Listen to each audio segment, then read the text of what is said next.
What happens after a warrantless gun seizure? What are the deadlines? What are the next steps? So police seized your gun without a warrant. They came into your home, no warrant, they took your guns.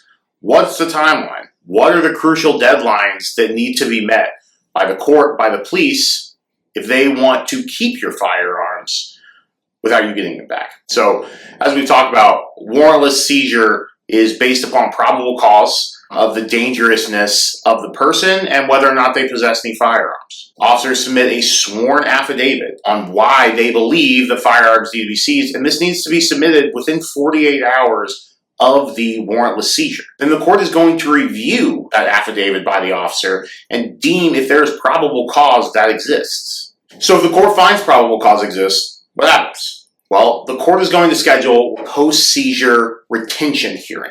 The court is going to schedule this within a certain period of time.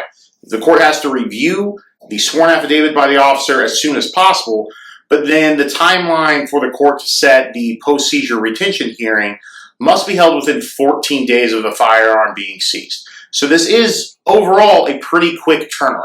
Crucially here, if anything is not met, if anything's not done correctly, so the officer fails to file that affidavit within 48 hours, or the court fails to find probable cause within the time frame, or the court fails to set a hearing within 14 days, the law mandates the return of the firearms. And this process is really important to protecting rights here, because if the timeline is not met, your guns that were taken are going to come back to you. And you also have to be notified of the hearing. This is also kind of an important point, but when the court sets that hearing within 14 days, you have to be notified. It's not like they can just say, we're going to have a hearing, we're not going to tell you, and then when you don't show up, oh, we get to keep your guns.